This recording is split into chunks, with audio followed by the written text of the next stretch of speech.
Morning, everybody. Hope you guys are doing well. So I sent out the daily bias, which was bearish for today. If you look at daily bias, we've got TGIF. We'll go to the higher time frame really quick. We got SMT at the previous day high. This is PM session high, so SMT there.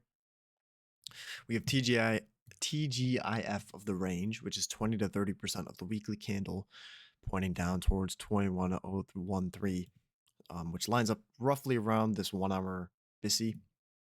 So I'm looking for potential external range to internal range, preferably in discount, which would be a little bit further down, but we'll just target this for now. I also want you to notice the sessions. So if we're bearish on the day, preferably looking for an open high, low close. And then with the profile currently, this looks like a classic London protraction into New York expansion. We have orange folder news at 10. So given the fact that 930 did kind of slightly manipulate here up into a hourly order block, not hourly order block, 15-minute order block there with the inefficiency. I can mark this out quickly.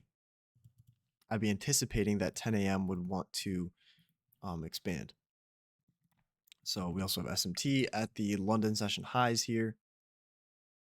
As long as that holds as well, then we should continue to see downside movement into, at a minimum, a new daily low, which would be past 607, and then further on into the discount PD ray, which is this hourly gap. So that's what I'm looking for. If for whatever reason we decide to, take out that high, or we continue in one direction that isn't favorable, then I'll just end the stream early because I don't really mind too much. Especially when we have a large expansion week like this, Friday becomes somewhat like Monday.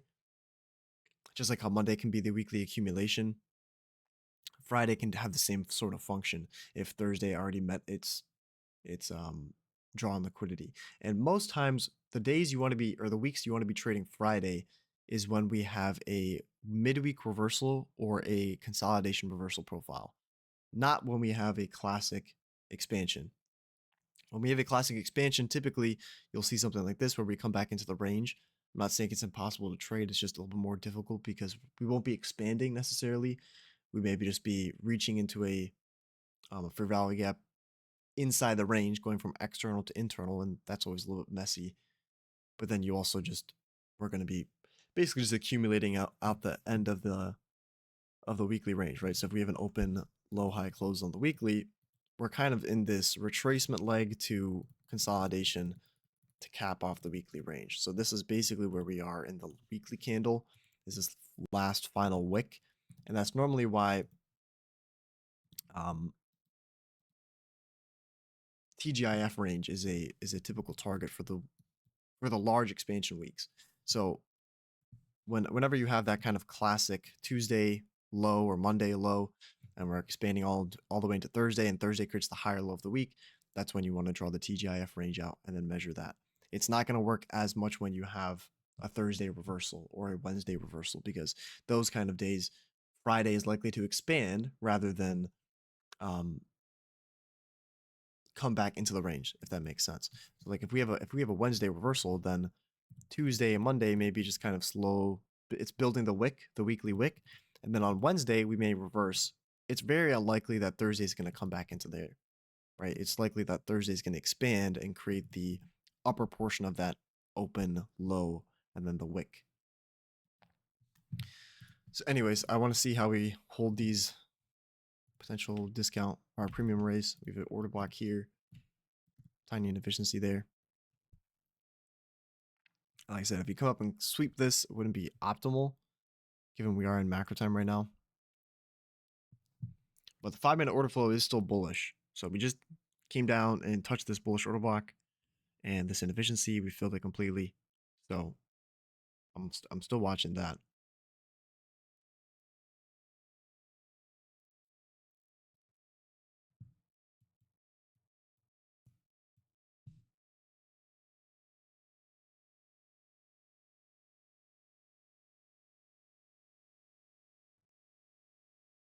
Remember, the 10 a.m. news is technically orange folder. So make sure to keep that in mind. Most times, orange folder doesn't matter too much.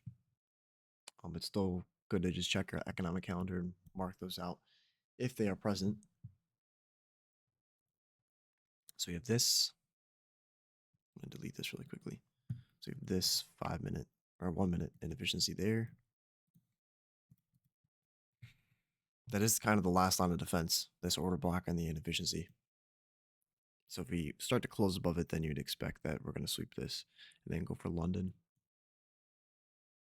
But I'm really watching this 5 minute. So look at the 5 minute and the 15-minute order flow are paramount in intraday sessions.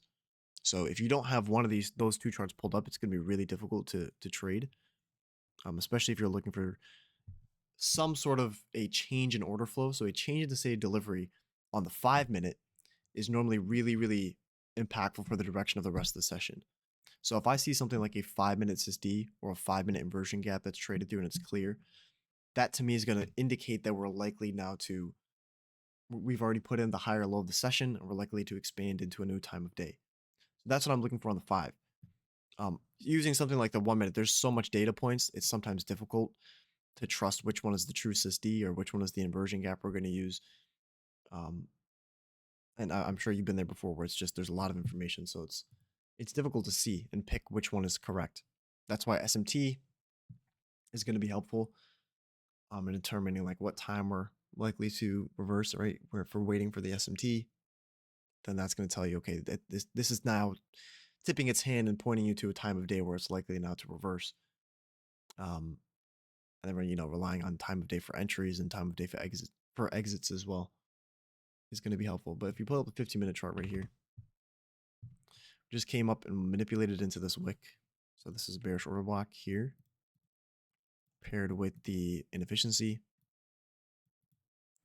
But you can see we wicked it. I would have liked if we just kept that wick intact and we only traded up to 50% of it. Notice how we're already trading above 50% of the wick, which is a little bit more bullish than I would like. And if we were to close all the way past this wick, that's one of the strongest algorithmic signatures is when we have a larger wick and the next candle closes all the way past it. We're likely to see continued expansion until a new time of day after that, especially if you see that on like the daily chart. See it on the daily or the 4-hour, that's normally extremely strong. I also don't like the fact that we have this inefficiency here. If it was a nice retracement line, we would have failed to form a bisi.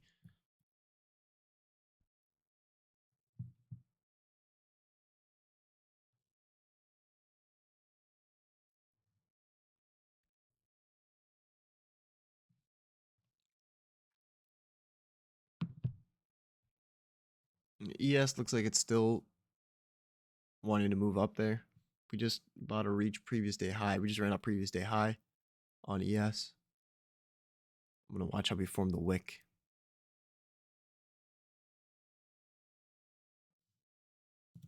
Still looking over here too.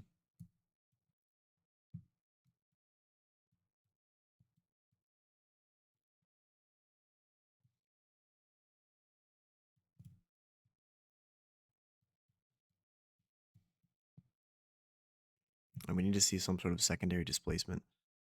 So we need to take out that low at a minimum with a sibi, forming a sibi on top of it.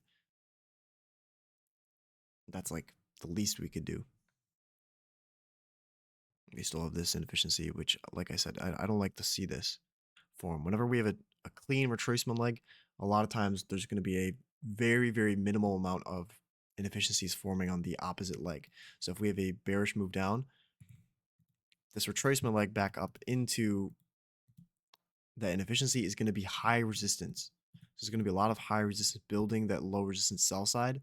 And then whenever we tag the premium array, then we sell off.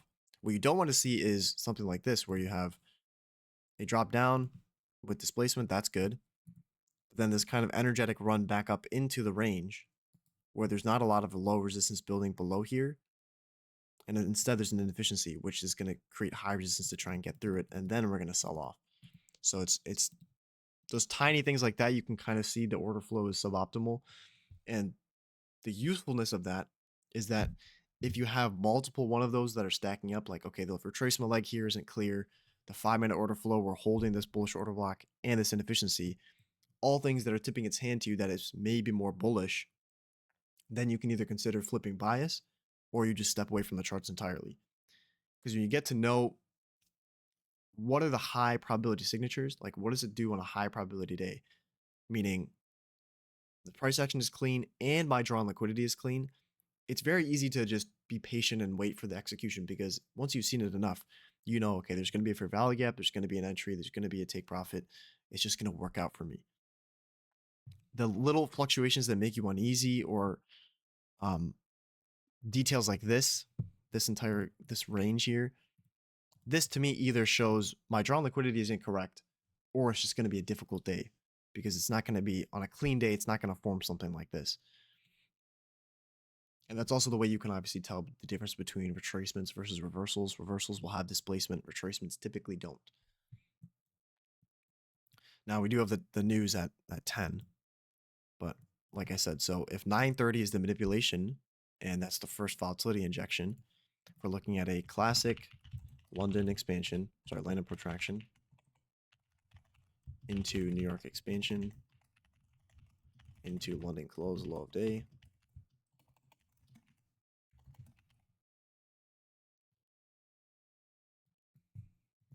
Then we should see what's the volatility injections will be at 9:30 and 10 o'clock today. 9:30 manipulated, forming the high of session. 10 a.m. is likely to expand towards DOL. And then post 10 a.m., really closer to 10:30 or 11, we see new session low. That's kind of the framework on time that I'm looking for today. I'll put this in blue. I'll screenshot this. I'll put it in predictions chat if you want it. But that's basically, so finding the draw is going to be on the higher time frames, right? Finding narrative. Where did we come from? Where are we going? Where are we right now? Where are the smooth edges? Things like that. Where's the SMT? And then I'm going through this kind of time cycle here of like, okay, what's already been done? What do we need to do? What are we doing next? That's the same exact thing. I'm just using narrative on draw and liquidity, and then I'm changing it into a narrative of time. So here's the narrative of time of we've already had a classic expansion, classic London protraction on the 15-minute. It's looks to me we're just retracing into OTE of the dealing range. We're likely not to expand down into the sell side, the new low. 9:30 manipulated, meaning we already took out stops here. Short-term buy side right here, and then the SMT, this other liquidity pool, right? And then we're likely to see now 10 a.m. expand towards the doll if it's correct, and then obviously post, London close, new session low. Need to see minute opening price price down. Yeah, exactly. Yeah, so we shouldn't really have any expansion above here. The true day open minute opening price is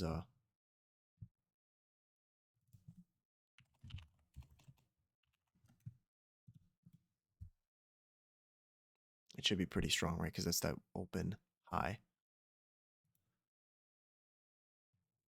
Yep, it will be posted.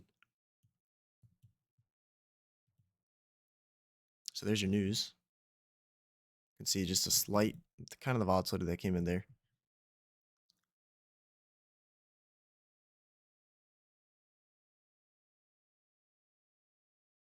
Like I said, if we were to expand and take out that 933 high, I'd probably no longer be interested in shorts.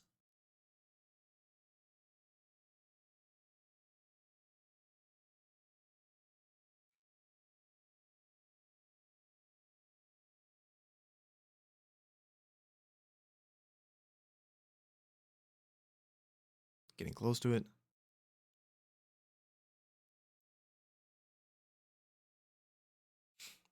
Yeah, these U of M releases are something. I don't know. It should have been marked as red folder. Typically they are. So that's why occasionally you do have to cycle between them.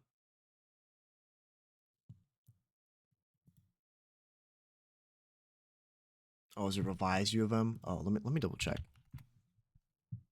Oh, it's prelim U of M consumer sentiment. It's then next week. Do we have the actual U of M statement? No, we don't. I don't know. Who knows? It's not like it matters. So we're still just stuck in consolidation. You can see the news, a little bit more volatility there, just wicking back and forth. But I mean, we're still kind of stuck between the bearish order block and this inefficiency here in a consolidation range. So you have this large inefficiency here. But obviously 10 a.m. has not expanded. So we didn't see that clean expansion down that I wanted to see, which to me would have just confirmed the DOL.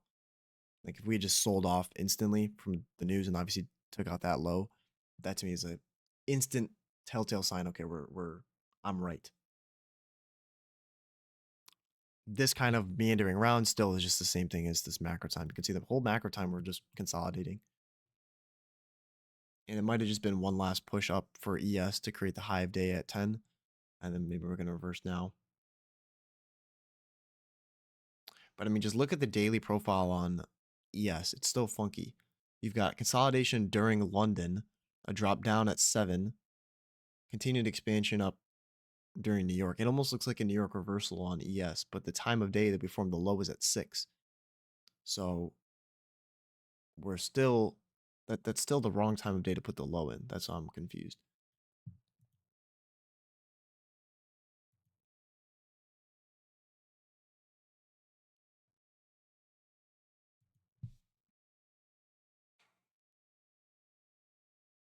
I'm not gonna flip my bias until we take out the 933 high. If we were to displace and take that out, then I'm more concerned about it because that should be the SMT protected high if it's a bearish day. So we can wiggle around up here, you know, with the midnight opening price and this bearish order block. I'm gonna mark out the entire order block so you can see it. But this is like the last line of defense is this entire range here. I guess technically it's this range. This would be the SysD order block. So this is like the bearish order block I'm looking at. You can see the wicks are still holding it. It's just very tough. It's annoying. And obviously instantly, like when you see this kind of day, it's not moving, it's being difficult. It doesn't want to displace. Instantly you could turn off the charts here. And programming yourself to just being comfortable with, you're the one who's taking the stuff out the market, right? So you have to dictate what you want. You don't let the market dictate what it wants from you. And whenever you let it do that, that's where you get burned. So if you have a clear draw on liquidity and you have a clear written out model, I'm only going to trade this. I'm trading, I'm trading the London close expansion or the New York open expansion into London close, and I need to see a 5-minute order block to be used as my trade. If you don't see that, you must remove yourself from those conditions. So you dictate what you want from the market. If it doesn't give it to you, you leave. So something like this, if this is not a day you're comfortable in, or it's just expanding or consolidating up in premium, it's difficult to trade, just leave the charts. And when you come back to it, don't then beat yourself up of, oh, I should have seen this move, or oh, that was so obvious. I can't believe I walked away. That would have been a clean 16R. I could have taken it. Like, that's hindsight. And there's hindsight, there's good hindsight and there's bad hindsight. That's bad. The good hindsight you want is, okay, I made the right decision of walking away from this, and that's in par with how I want to execute. Now, how can I learn from this day? What did price do? And what can I learn to either refine down my model, or what are the signatures in here that if replicated, I still would want to walk away? So you're building up your knowledge of what specific days look like. And that's way more important than trying to force something on a subpar day. And then if you take a win, that's going to give you this false sense of confidence of, oh, I took a win on this poor probability day. Now I'm invincible and I can go back in and I can take another low probability trade. And then what happens when you lose that? It's this expectation versus reality, and that creates disappointment. So learning to trust that there's always going to be a new setup. There's always going to be another high probability day that's coming your way. It's not a big deal to miss out on a sloppy move. And you should feel proud of yourself if you have the discipline to actually even do that in the first place. So reward yourself for the discipline and the execution aspect of it rather than the P&L. Like in reality, if you see someone flexing their P&L, if you see someone, oh, look at this 7,000 trade I took, but it's not a good execution or it wasn't in line with their rules, they're not going to show you that. That matters way more than the P&L, and that's always why you should focus more on the process of building good habits. And that's also why I don't share my huge demo trade every single day on this stream, because it removes the aspect of learning. Anyways, enough of the rant. We've closed through this inefficiency, which is what I wanted to see. You can see this bearish order block holding up quite nicely. On the 5-minute, I want to see a closure past the 915 bullish order block. So once we see a closure below there, that to me will at least somewhat confirm that we want to move lower. We've already started to use this. This technically would be a mitigation, but I'm not going to mark it out. We have a sibi here, secondary displacement. Like I said, I wanted to see. So I want to see this hold. If we don't hold this, then I'm not going to be interested. But this inefficiency here, slight order block, we could retrace into this wick. That's fine. And ES is starting to sell off now. Almost looks like a classic 2022. Oops, what did I just do? So potential 2022 here. 10:01 high of day maybe. So 10 o'clock high of day. With the clear SMT, obviously. What is this? Oh, this is RTH. I was so confused. Here you go. So there's your SMT. How did I just wait? I just key binded the RTH somehow. I don't know how that's possible. Anyways. Oops, NASDAQ. I don't know. I don't even know what I clicked. I just accidentally clicked something. So preferably we should only see this lower portion of this sibi filled. And then we sell off into there. But look at the 5-minute order flow. We've closed in this bisi here. This would be the supporting order block. We've already taken out the low. Now, technically with order blocks, you don't need to see a closure past them. If we even wick this, that's already an indication that we want to move lower. But typically in the beginning, it's hard to determine which one is true, and order blocks are difficult in general. So I normally suggest just looking for closures past them, because that's going to be a stronger sign than if we wick past it. But this wick past it is already slightly kind of telling me we want to move lower. If we were to close all the way past this, and obviously close below the 9 o'clock, this range in here, which is another high probability order block, you have a bullish order block here with inefficiency, that's already telling me. But I mean, just based on the fact that 10 a.m. is starting to expand lower, and we've been holding the rejection block, it looks good. So mind you, this sell side is at 6:07. That is the wrong time of day for us to form a low. And I hope you understand that from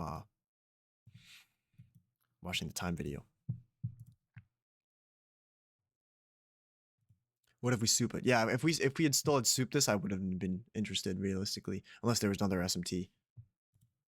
That's the only reason. Which order block do you know to judge order flow discount when looking for shorter prices and vice versa? It's always going to be, for me, the 5-minute and the 15-minute order flow is going to be paramount. So if I see a 5-minute order block, it's got to be a high probability order block, and we close through that. That to me, it's obviously you can't pattern it. So just because we close through an order block doesn't mean anything. It's paired on top of the bias. It's paired on top of the 1-minute order flow. It's paired on top of what time of day is it? Exactly. Paired with context, then I'm looking at that. So specifically, like for my ATM model, I'm looking the 5-minute SysD or 5-minute order flow is one of the steps.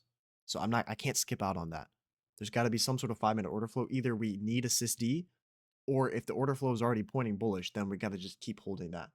And you'll see the 5-minute supporting bullish or bearish prices. Like how we saw yesterday. I ended the stream, but if you went back and you looked at it, there was that 5-minute bisi we retraced into, and then we retook out that high. And it was a new time of day. It was a new time of session. And it was like perfectly in line yesterday.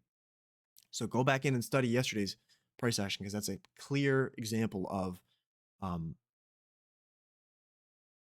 blanking. classic expansion this day. So please go study this. This is like textbook. So if you can find what kind of entries you want to use, and typically order blocks are going to be preferred when there's a New York open expansion. And then inefficiencies are preferred when we have a reversal during New York. But anyways, we got a 15-minute order block I'm watching too. But I mean, so far you can see it's pretty healthy. We've got bearish order block here. Not clearly high probabilities. There's no gap that formed yet, but it is still one nonetheless.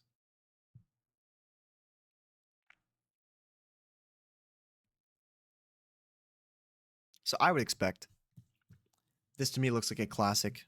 We've already started to form the classic session profile of open, high, low, close for the session. 9:30 to 10 creating the high. We should see 10:30 to 11 not form the low. So if we take out this sell side before 10:30, it's still reasonable that we could just that's it and we retrace. But realistically, I'd want to see the new low formed after 10:30, preferably digging into this hourly imbalance like I mentioned before.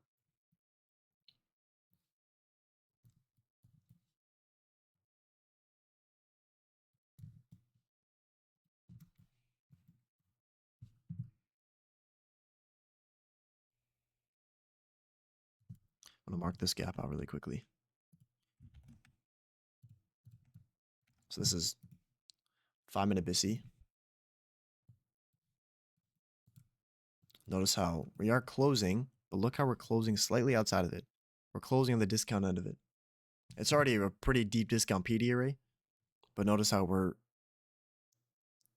showing weakness. We're not just wicking it like this and closing back. It's showing weakness. So we're more weak on the bullish PD arrays and stronger on the bearish ones. That's which is preferably what you want to see, right? We're just wicking into this gap slightly, closing all the way in the discount end. We're using this bearish order block, even though it's slightly low probability, we're still wicking into it. All are good signs.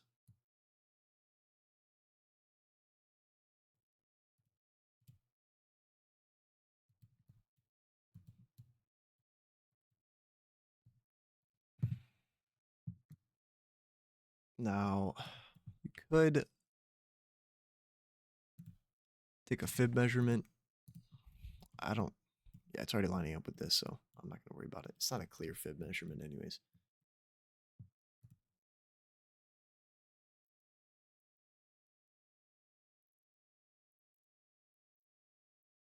Yeah.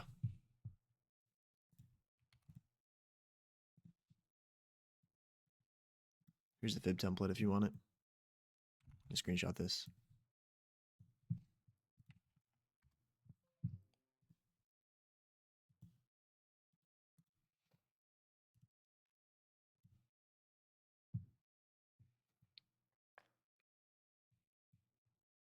But now we're just waiting. You can be patient. You can not worry too much. Typically, like for me, the first 15-30 minutes is like I'm either in a trade or it's reading it, and I'm constantly flipping between time frames. I'm constantly looking at the order flow, things like that.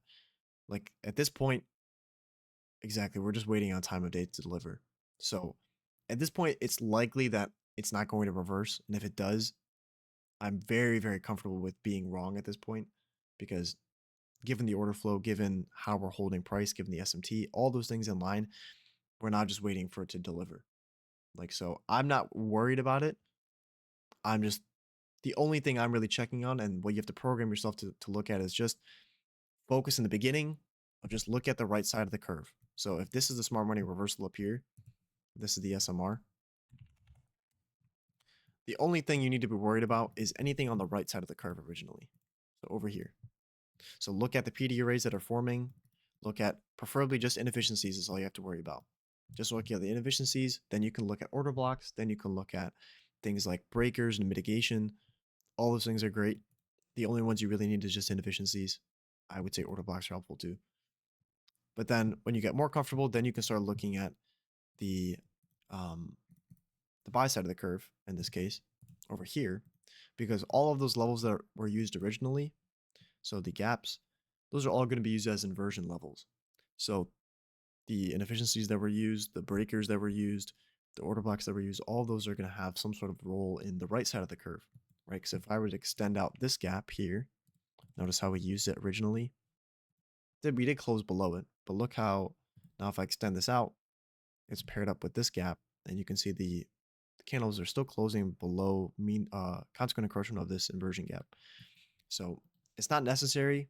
It makes it more difficult, to be honest, but it's just nice to see. And at this point, any retracement, I'm not super worried about.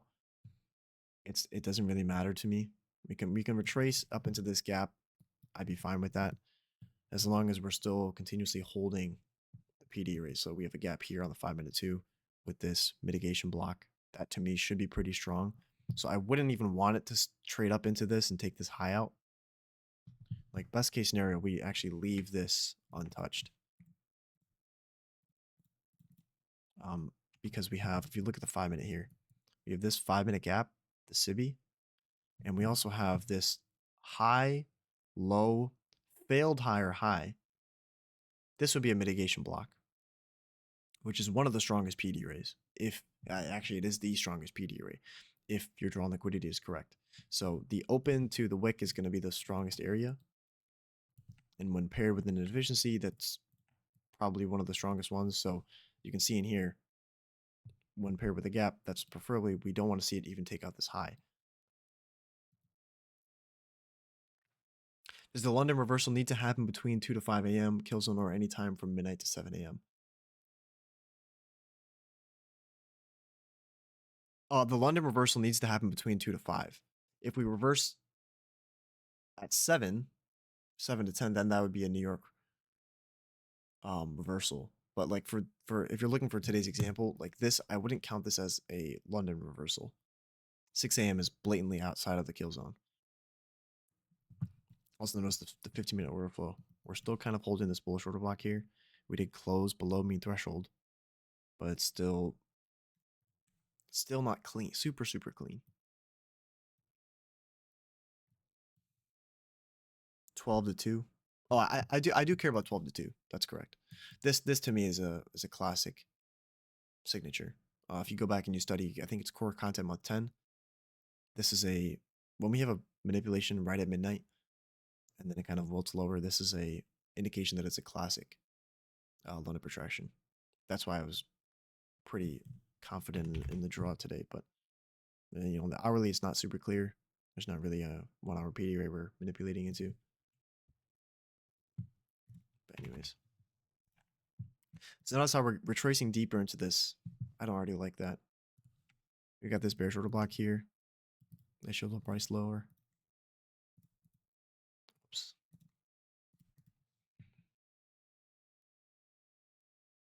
ES is now climbing up, which is not a good sign. Take a look at ES. We're getting up into here. I'm gonna put an alarm up here so we don't miss it. But I mean, even on a day like this, I hope you can tell there's value in these days of just learning. These are the kind of ones you want to avoid. So when it's a classic London expansion or it's a very clear New York reversal, you'll know what it looks like.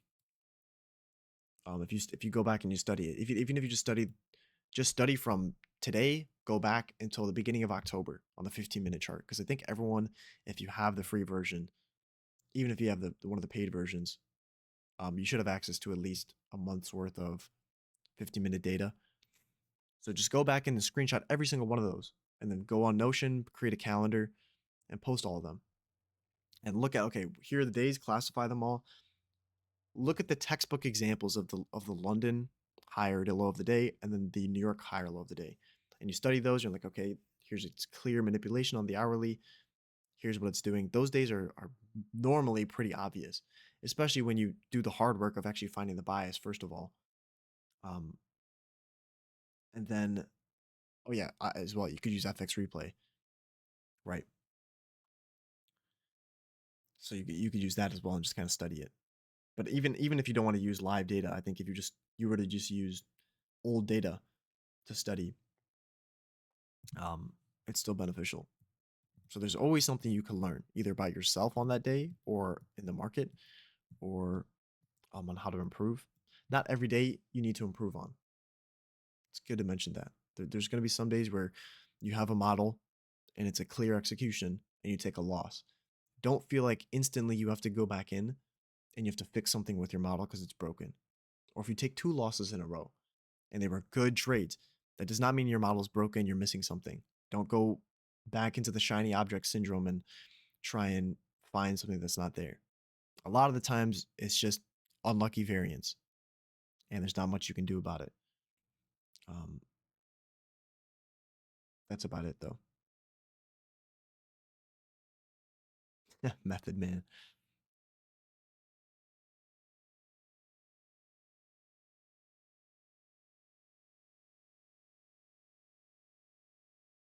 So I need to see this tank lower. We've already filled this premium array and we've closed through here. If we don't sell off aggressively, like with this kind of displacement here, then I'm not going to be interested in it. We've already put in these relative lows now too. So minor sell side here.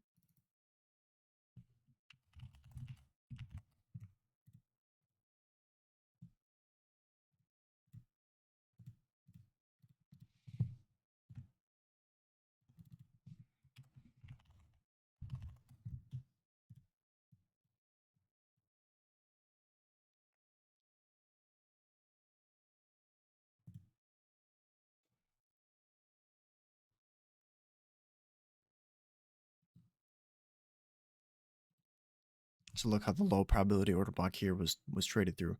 Same thing in here. So just like how over here I was talking about the bisis being formed on a retracement leg, same thing over here. This is funky. Yeah, I don't like the fact that we have a gap here, a tiny gap there. It's inefficient. It shouldn't be inefficiently delivering on a retracement leg. It's not the end of the world. It's just suboptimal.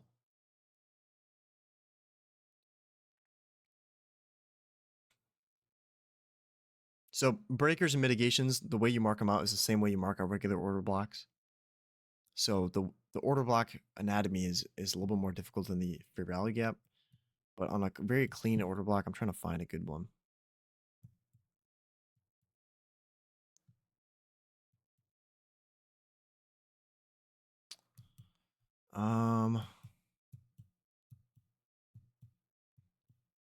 Basically the wick to open is going to be the most sensitive part. The open is typically where I mark it out. The open till mean threshold is where you want to see candle closures, and then mean threshold and below or above is not going to be best case. So I'm trying to find a good one. Here's a good one. So if you look at this 5-minute chart, if I was using this bullish order block, there's a tiny inefficiency there, so it does kind of qualify this. This area here is the most sensitive. This is normally where I mark it out because we typically will trade to the open of it. And then between the, there we go. Between the open and mean threshold, so you want to take the open to the open, open to the close, you mark out 50%. That is where you want to see the candle closures stay in. So realistically, so from 2149 up to here, you want to see candle closures at an absolute maximum here. If we close below mean threshold, this kind of lower portion of the order block to me is no longer validated. I'm gonna be looking for other PD arrays like this kind of inefficiency or anything lower that may support price. But realistically, so this upper portion, most strong, then the open of it, then this is where you'd want to see the last kind of reaction to. If we wick, obviously past mean threshold, it's not the end of the world. For closures, I want to see above mean threshold if it's a clear bullish order block. So we started to get some of that displacement. It's not much.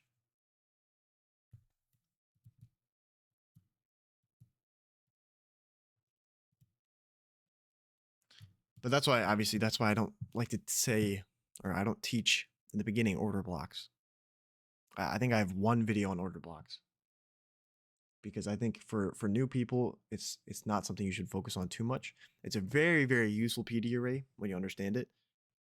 I actually think order blocks are more important than inefficiencies in some cases, but inefficiencies are the easiest ones to see. And exactly, order blocks, yeah, order blocks are the true movers of price because every order block is a fractal market maker model. That's the important thing you have to understand. So if we're in a clear market maker model on a higher time frame, each tiny market maker model on the order block is going to support price. The times it doesn't is when we're in different stages of price delivery, like a retracement. Yesterday, I read about a propulsion block, how if we have a fair value gap after the order block, if price comes back to the order block, you only need to touch the wick to pulse after. Yeah, propulsion blocks is when a order block retraces, or when an order block approaches or touches a previous order block range. That order block becomes a propulsion. So typically you don't see 50% of that propulsion block traded into. Propulsion blocks are the same thing of, say, think of propulsion blocks as the breakaway gaps of order blocks, right? So just how like we have a breakaway gap, you don't want to see 50% of that traded into. A propulsion block, you need to see preferably 50% of it completely left open, including wicks. So that includes wicks. So breakaway gap, same thing. You want to see not even a wick traded into a breakaway gap past 50%. And that's why sometimes you'll see ICTs executions, he'll have crazy stop losses because he's using propulsion blocks and breakaway gaps as his stop loss placements. So he can get in like really, really tightly because he's using those kind of entries, because those entries should propel price once it's touched. And that's why he's able to sometimes get in and his stop looks like it's 5 points away, but it's above the propulsion block, or it's above the breakaway gap, or it's at consequent encroachment of the breakaway gap. And that's what he's using. Or he's using a turtle soup entry, which, then he's just putting at the high. So ES just took out their high. That was that alarm you might have heard. So there's another SMT. Or it's where Six Sister and NASDAQ is going to spike up right now. So I'm going to be watching this.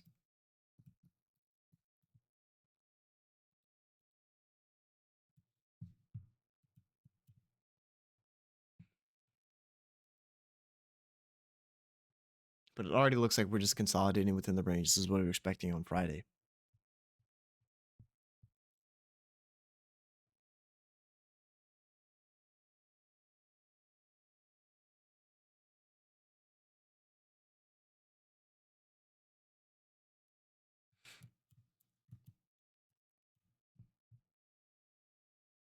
Yeah, 1 hour order block is an MXM.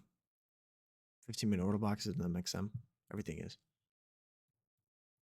Right, if you think about it, technically, right in here. The reason that this is supporting price is because this entire candle on the 15-minute is a market maker sell model. And if we have a market maker sell model here, and then we close past it, this entire order block, this market maker model, we've already taken out the sell side. So we're going to, each of these levels here, this is a reaccumulation. So if their buy limit was here, buy limit was here, buy limit was here, price is not going to trade back below this, because then they're going to be in a loss. Banks are. So instead, we're going to use those limit orders. They don't want to see a break even. So that's why preferably we're not even going to touch below mean threshold if these are each stages of the accumulation of longs. We're going to just use the upper portion maybe, and then use that as mitigation. Understand this is a mitigation, right? We use it as mitigation, mitigating the losses, and then we're going to continue up. That's how order blocks work, like on a lower time frame. And then inefficiencies are gaps in filling. It's also a time function, but we're not going to get into algorithmic theory right now.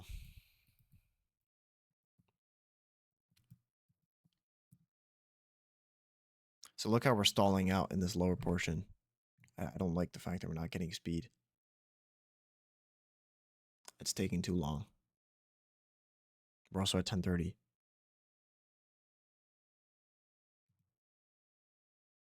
And these kind of days, the reason I say to just avoid these days is because these will burn your mental capital like nothing else. Consolidation just burns mental capital.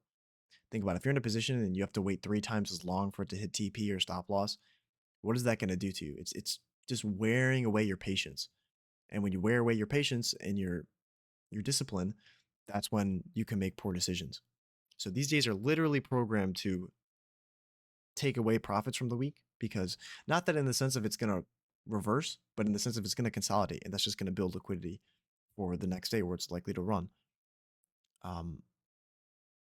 So these days are just in the beginning, even as a seasoned trader, realistically, protecting your mental capital is above all else, and then protecting your your actual capital, whatever you're using on demo.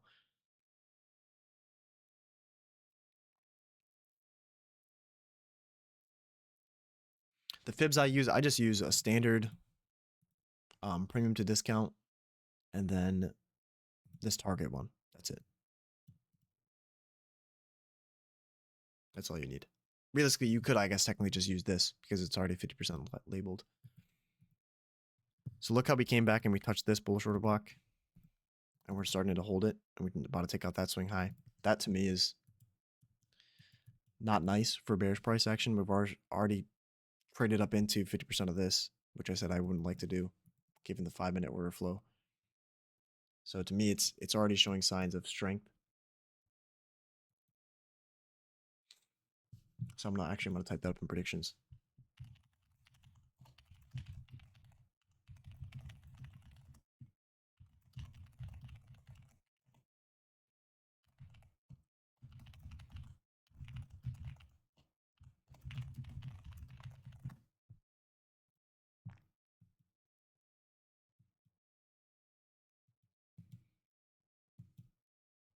So already all the way up to here.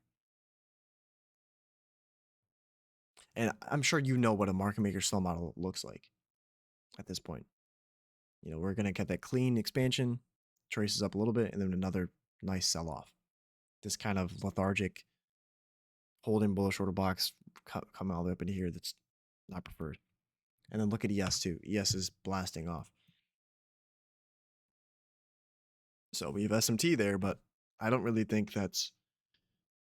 I would have preferred if 10 o'clock was the high of the day, and then we retrace back in. But notice how now, I think this is just...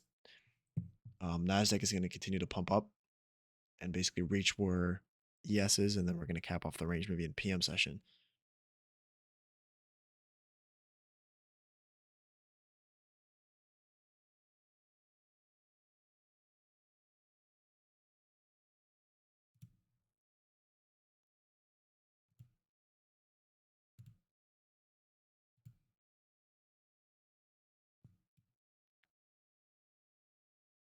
So I'm just giving it a little bit of wiggle room. If we want to just touch this, then. But at this point, in my mind, the day is over. I think we're going to reach up for the swing high here, and probably even London. I don't think there's anything in here that I'm really super interested in, to be honest, at this point in time. So I guess to carry on the good habits, I'm going to turn the stream off. So if we do sell off, I still wouldn't be super interested. It's not super clean. And if we kind of consolidate and move up, same thing. That's to me, that's just incorrect bias, or it's just a consolidation day, which is expected. So to preserve mental capital, let's just call it a weekend. Tomorrow we will have a backtesting session in the morning, EST. So plan for that. I'll have some FX replay in there as well, and we can look at some old data. And we're basically just looking at old data and then pairing it with the new data. And then next week we'll have the time part 2 video. So if you have any questions you want to bring tomorrow related to the time video, and how to catch high and low of the day and turtle soup, things like that, I'm gonna write those questions down and then I'll add it into the next video. I already have about a page of questions I'm gonna try and work on. Otherwise, take care of the rest of the day. Journal, do the things that are necessary to succeed. And then tomorrow, make sure you're reviewing all those journal entries. So I appreciate you guys joining, and I will talk to you guys soon. Peace.